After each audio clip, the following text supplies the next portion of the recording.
காதலிக்க மறுத்த அல்லது காதலை கைவிட நினைக்கும் பெண்கள் மீது நடத்தப்படும் தாக்குதல்கள் என்பது அடிக்கடி செய்திகளில் இடம் பெற்று வருகிறது. திரைப்படங்களில் கூட இந்த விவகாரத்தை மையப்படுத்தி ஏராளமான காட்சிகள் அமைக்கப்பட்டிருக்கும். காதல் விவகாரத்தில் ஆண்கள் பெண்கள் மீது நிகழ்த்தும் வன்முறையை ஒப்பிடும்போது பெண்கள் ஆண்கள் மீது நடத்தும் தாக்குதல் என்பது குறைவாகவே உள்ளது. அங்கொன்றும் இங்கொன்றுமாக நடந்து வருகிறது. அப்படி ஒரு சம்பவம் தான் தற்போது சத்தீஸ்கர் மாநிலத்தில் நிகழ்ந்திருக்கிறது. சத்தீஸ்கர் மாநிலம் பிலாஷ்பூர் பகுதியில் உள்ள வாடகை அறை ஒன்றில் இருந்து அலறல் சத்தம் கேட்டிருக்கிறது.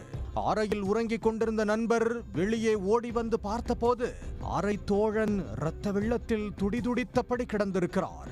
கையில் கத்தியோடு நின்றிருந்த பெண் உடனே அங்கிருந்து தப்பி ஓடி இருக்கிறார். உயிருக்கு போராடிய நண்பனை மீட்ட அந்த இளைஞர் மருத்துவமனைக்கு கொண்டு சென்றிருக்கிறார். ஆனால் அவரை மருத்துவர்களால் காப்பாற்ற முடியவில்லை. பரிதாபமாக இறந்து போயிருக்கிறார். இந்த கொடூர சம்பவம் குறித்து காவல்துறைக்கு தகவல் தெரிவிக்கப்பட்டிருக்கிறது.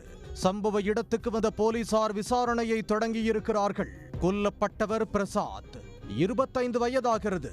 பிலாஷ்பூரில் உள்ள ஹோட்டலில் வேலை செய்து வந்திருக்கிறார்.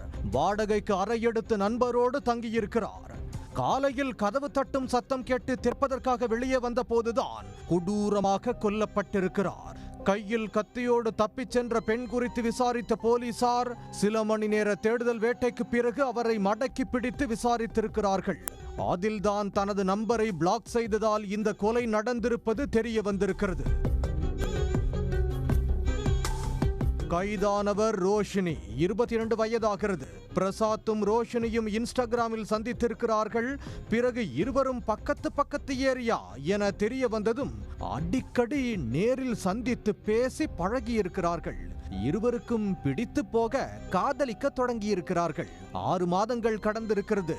பேப், கியூட்டி, செல்லமே என ஆரம்பத்தில் ரோஷினியை கொஞ்சி வந்த பிரசாத் கடந்த 2 நாட்களாக ரோஷினியை கண்டுகொள்ளவில்லை.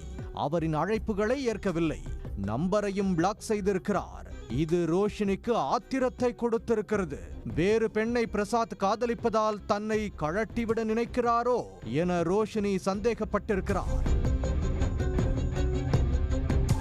காதலனை பலமுறை தொடர்பு கொண்டு முடியாமல் போனதால் ஆத்திரமடைந்த அவர் கத்தியை எடுத்துக்கொண்டு நேராக கிளம்பி பிரசாத்தின் வாடகை வீட்டுக்கு சென்று கதவை தட்டி இருக்கிறார். காதலன் கதவை திறந்ததும் செல்போனை கொடுக்கும்படி கேட்டு வாக்குவாதத்தில் ஈடுபட்டிருக்கிறார். பிரசாத் போனை தர மறுக்கவே ஆத்திரமடைந்த ரோஷினி கையில் வைத்திருந்த கத்தியால் பிரசாத்தின் நெஞ்சிலேயே குத்தி இருக்கிறார். இரத்த வெள்ளத்தில் சரிந்த பிரசாத்தின் அலறல் சத்தம் கேட்டு அவரது அறை தோழன் ஓடி வரவே ரோஷினி அங்கிருந்து தப்பிச் சென்றது விசாரணையில் தெரிய வந்திருக்கிறது.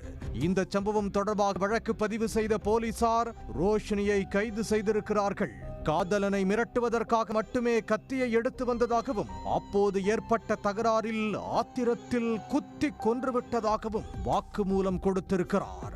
அவரை கைது செய்த போலீசார் சிறையில் அடைத்திருக்கிறார்கள். உடனுக்குடன் செய்திகளை தெரிந்து கொள்ள சன் நியூஸ் பெல் ஐகானை கிளிக் பண்ணுங்க.